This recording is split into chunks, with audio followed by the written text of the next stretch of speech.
multiple channels are important now. Consumer wants to be in the channel they want to be in, and obviously the brand has to do that as well. How do you help brands engage via multiple channels for the consumers to help deepen that customer experience, encourage retention, and deepen customer loyalty? It sounds like a really easy answer, but I think we've all experienced this in consulting, where you work with a massive corporation and so much of their customer experience is defined by their inner silos within the business. So we take some really basic tools at times from CX and processes. Sometimes we do things like service blueprints. And what we're looking to do is evaluate and identify both gaps and opportunities across the entire experience. And again, not just digital, but we're talking physical as well. So from the time that you become a blip on someone's radar to purchase, all the way through to you come home and open your product and figure out something doesn't work, what are all the opportunities within those to actually engender loyalty? And then when you can kind of create that common purpose that serves the business, it helps to break down the silos within that company a little bit better to have that shared purpose. So, historical loyalty marketing has really focused on just post-purchase, but we feel strongly that looking at that entire customer experience really helps to engender loyalty throughout. Yeah, so more measurable, making sure that the dashboards are in place and feeding off, the platform and coming back to it. But from a best practices, the three key areas that we like to talk about are consistency, speed, and relevance. And these are all, I think, prototypes or they're issues that come out from doing the work up front and making sure that the insights are done correctly. It's interesting also, Mark, you say that, because also we find that channels are being flipped, right? Somebody usually has a want, let's say, to be an in-store, brick and mortar, as we would say, shopper. And that's how they usually like to transact. But we find that over 80% of even brick and mortar transactions happen online. They start there with research, with information, look up a product, a service, see if it's in inventory, and then you finish in store.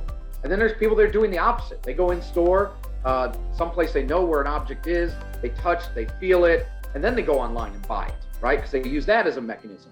So your point about channel preference is key, about understanding where the customer is in the behavior and the segmentation. So the more data you can get on the customer up front as to understand what's the difference between a Mark and a Chris in their buying processes, where they want to go, how are they purchasing, understanding that to, again, more personalize that feedback and that channel is absolutely paramount. Because again, if I'm asking you about retail experiences, but you're an online type shopper, I may not be getting the right segmentation of answer that I'm looking for, right?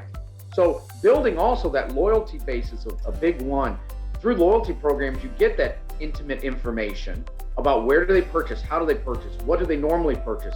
Using that as a basis to really understand the customer and build out that information pool is also key. So the more first-party data that you can collect and build into your data bank is key, especially with second-party data being more difficult, the cookies going away, those kind of things. Really getting that first-party data is going to be key. This is one of the areas that we're really excited about. There's just so much innovation going on right now, and there's just so many possibilities. What worked in the past no longer may work today, of course. And it's our responsibility as vendors in the market and also on the brands as well to come up with creative ways to engage their customer base and make sure things are fresh. For example, one of our clients has a very non-traditional loyalty program whose audiences are social influencers. They're asked to complete fitness-based missions and share their activity on a number of social media platforms. And the way that this kind of all ties back to the loyalty program in general is as part of the registration process, they're asked to associate their social handle to their account.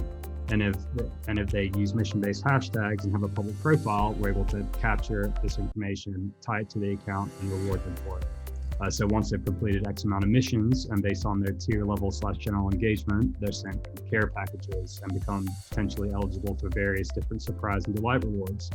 And funnily enough, they've got the same client has a totally different program for their general consumers that has a core mechanic which is tied to Shopify transactions and referrals.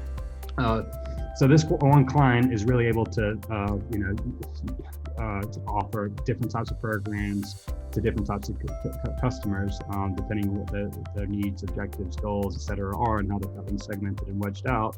So it becomes really personalized, and ultimately really results in attracting and retention really going up.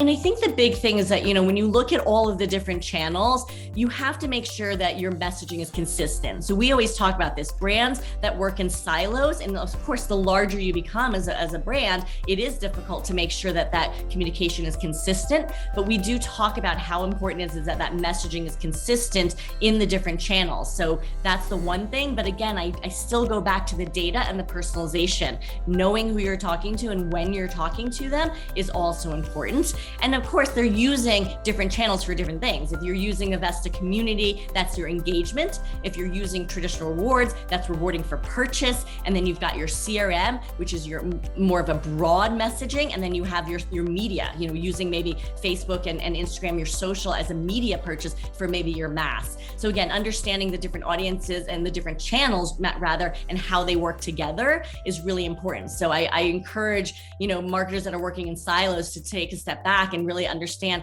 is there a way we can be more efficient and effective versus working in the different silos?